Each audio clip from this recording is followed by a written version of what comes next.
This channel does not promote any violent, harmful, or illegal activities. All content provided by this channel is meant for an educational purpose only. তৃণমূলের রোষে BJP কর্মী বাঁকুড়ার সুভাষপল্লী এলাকায় বিজয় মিছিল থেকে ডেকে নিয়ে গিয়ে ওই বিজেপি কর্মীকে বেধড়ক মারধর করা হয়েছে, অভিযোগ করা হচ্ছে তৃণমূলের বিরুদ্ধে। আহত বিজেপি কর্মীকে নিয়ে থানায় যান দলের বিধায়ক। ভোটে হেরে তৃণমূল গুন্ডামি করছে বলে অভিযোগ শাসক দলের।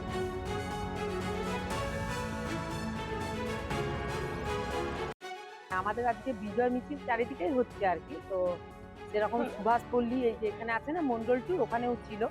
তো ওখানে আমরা বেরিয়ে আসার পরে আমাদের একটি ভাইকে, বিজেপির ভাইকে কার্যকর্তাকে মারধর করেছে। তারই পরিপ্রেক্ষিতে আমি এখানে এসেছি, কারণ এটা তো মেনে নিয়ে তৃণমূলের লোক মারেছে। অভিযোগ করলাম, আইসি স্যারের কাছে অভিযোগ করলাম, টেবিলে করে এসেছি। কারণ আমি অবিলম্বের বিচার চাই। কারণ আমরা ভদ্রভাবে আছি বলে এই নয় যে যা পারবে তাই করবে। কোনোভাবেই আমরা হিংসাকে প্রশ্রয় দিচ্ছি না। ভারতীয় জনতা পার্টি সংযম দেখাচ্ছে। আমাদের রাজ্য সভাপতি শ্রী শ্রমিক ভট্টাচার্য বারবার বলেছেন যে আমাদের বিজেপির তৃণমূলীকরণ হবে না। তাই ভোট পরবর্তীকালে যেভাবে আমরা হিংসাকে নিয়ন্ত্রণ করেছি তা ভূভারতে এর কোনো নজির নেই। কিন্তু তৃণমূল কংগ্রেস এর পরেও যদি ভাবে যে এখনো তারা শাসন ক্ষমতায় আছে, তাহলে তারা স্বপ্ন দেখছে এবং এই স্বপ্ন দিবা স্বপ্ন। নিশ্চিন্ত থাকুন, যেখানে এই ধরনের ঘটনা ঘটছে সেখানে এখন তো রাজ্যে আইনের শাসন চলছে, এখন শাসকের আইন চলে না। তার ফলে আইন এই ধরনের লুম্পেন রাজ যেখানে যারা এখনো করার চেষ্টা করছে ইতিউতি, তাদের উপর কঠোরভাবে প্রয়োগ করা হবে।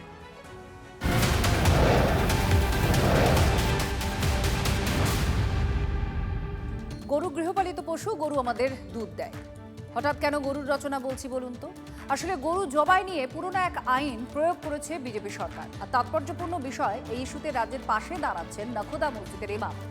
তার একটা দাবি আছে, গরুকে জাতীয় পশু ঘোষণা করা হোক। हम इस मामले में सरकार के साथ हैं और सरकार की जो नोटिफिकेशन है हम चाहते हैं कि पालन हो। প্রকাশ্যে পশু জবাই শাস্তিযোগ্য অপরাধ। ৭৬ বছর আগে তৈরি হওয়া আইন কঠোরভাবে পালনের কথা বলেছে বাংলায় পরিবর্তনের সরকার। তা নিয়ে সংখ্যালঘুদের একাংশ রাজ্যের পাশে দাঁড়ায়।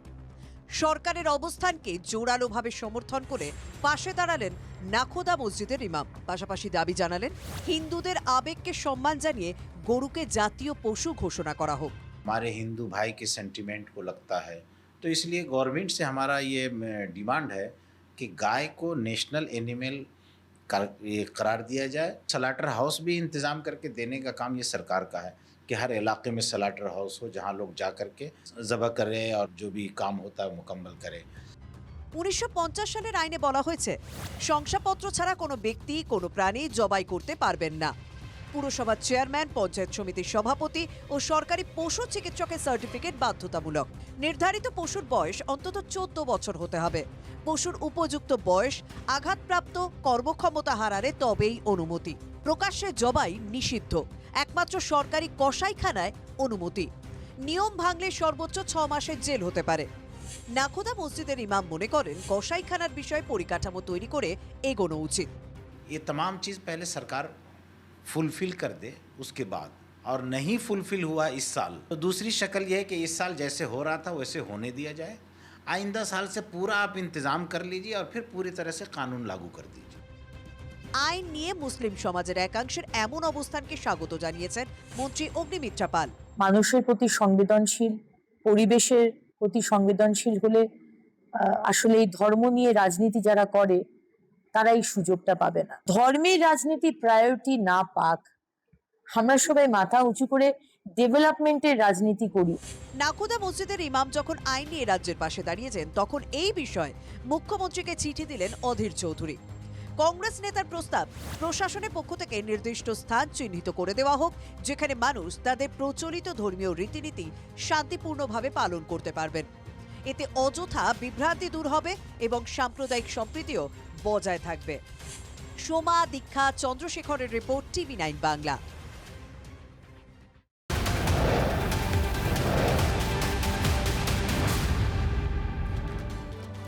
গতকালের অশান্তির পর আজ থমথমে পাক সার্কাস। কেন্দ্রীয় বাহিনী টহল দিচ্ছে, র্যাব নামানো হয়েছে, ডেপুটি কমিশনার আছেন ঘটনাস্থলে, অ্যাসিস্ট্যান্ট কমিশনের পদমর্যাদার অফিসাররা পাক সার্কাসেই আছেন। জলকামান রাখা হয়েছে, কলকাতা পুলিশের বুলেট প্রুফ মার্কসম্যান গাড়ি আছে। পাক সার্কাসের প্রতিবাদের নামে গতকাল রাস্তা আটকে গুন্ডামি চলে, আর এই ঘটনায় এখনো পর্যন্ত 38 জনকে গ্রেফতার করা হয়েছে, যার মধ্যে 2 মহিলাও আছেন।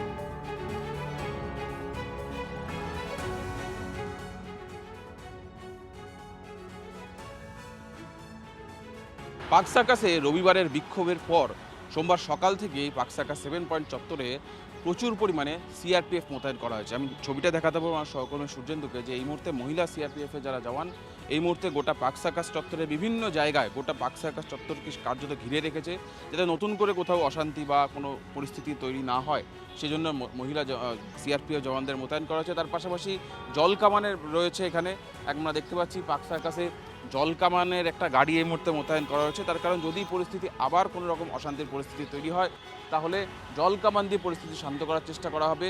র্যাফ মোতায়েন করা হয়েছে কলকাতা পুলিশের, কলকাতা পুলিশের যথেষ্ট পরিমাণ র্যাফ রয়েছে, বজ্র গাড়ি রয়েছে, অর্থাৎ কলকাতা পুলিশের যে বিশেষ প্রশিক্ষিত র্যাফের বাহিনী তাদেরকে এই মুহূর্তে যে বজ্র গাড়ি সেই বজ্র গাড়িতে রাখা হয়েছে, অর্থাৎ যদি পরিস্থিতি সেরকম হয় সেইভাবে র্যাফকে ব্যবহার করা হবে। যদিও সোমবার সকাল থেকে যথেষ্ট শান্তিপূর্ণ দেখা যাচ্ছে পাক সার্কাস 7 পয়েন্ট চত্বর। ছবিতে দেখা যাচ্ছে যে গাড়ি ঘোড়া স্বাভাবিক রয়েছে, পুলিশ রয়েছে, কলকাতা পুলিশের অ্যাসিস্ট্যান্ট কমিশনার, ডেপুটি কমিশনার র্যাঙ্কের অফিসাররা রয়েছেন, ইন্সপেক্টর রয়েছেন। সব দিক থেকে পাক সার্কাসকে কার্যত যাতে নতুন করে অশান্তি বা হিংসা ছড়াতে না পারে কার্যত ঘিরে রেখেছে কলকাতা পুলিশ এবং কেন্দ্রীয় বাহিনীর জওয়ানরা। ক্যামেরা সূর্যেন্দ্রের সঙ্গে সুজয়, TV9 বাংলা, কলকাতা। আর এই ঘটনার পর আরো কড়া রাজ্য, কোনো রকম বেচাল বরদাস্ত করতে রাজি নয় নতুন সরকার। হাত অনেক দূর যাবে, সতর্কবার্তা রাজ্যের পঞ্চায়েত মন্ত্রী দিলীপ ঘোষের। যারা এই ধরনের অবৈধ এনক্রোচমেন্ট করেছিল, রাজনৈতিক লাভ নিয়েছিল, তারা কিছু মানুষকে এই কাজে বাধা দেওয়ার জন্য এগিয়ে দিচ্ছে। আমি বলে দিচ্ছি কোনো লাভ হবে না।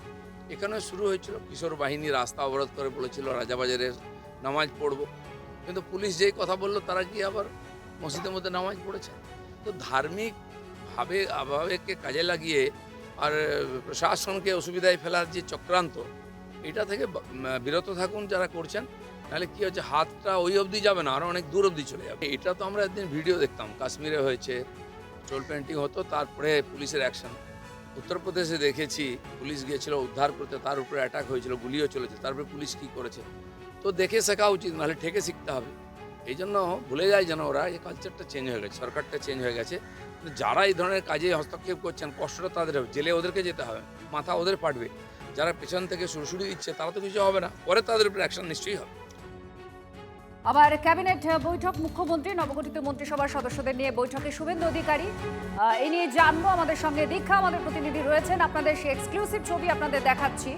আজকের এই বৈঠকে বকেয়া ডিএ এটা নিয়ে আলোচনা হতে পারে এবং 7th পে কমিশন নিয়ে। দীক্ষা, কি খবর? দেখো, শপথ নেবার পরে মুখ্যমন্ত্রী হিসেবে প্রথম যে করোনা বৈঠক করেছিল, সেখানে যে প্রথম যে তিনি ছোট বলেছিলেন, তার মধ্যে জমি সংক্রান্ত ইস্যু, বিএসএফ, সীমানা, এই সমস্ত বলেছিলেন।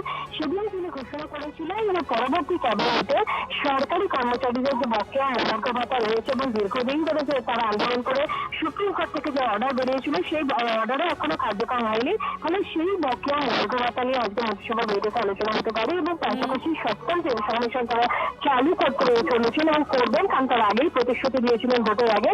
ফলে এই দুটো গুরুত্বপূর্ণ বিষয় নিয়ে আজকে ক্যাবিনেটে বৈঠক হতে পারে বলে মনে করা হচ্ছে। এবং এর সবার ধন্যবাদ দীক্ষা। বৈঠক শুরু হয়েছে, কি আলোচ্য বিষয় আর কি আছে এগুলো আমরা আপনাদের বৈঠকের নির্দেশ অবশ্যই আপনাদের জানাবো, কিন্তু বৈঠকের সেই এক্সক্লুসিভ ছবি আপনারা দেখতে পাচ্ছেন। নতুন ক্যাবিনেট তাদের বৈঠক আজকে আবার, আর সেই বৈঠকে খুব গুরুত্বপূর্ণ বিষয় নিয়ে আলোচনা।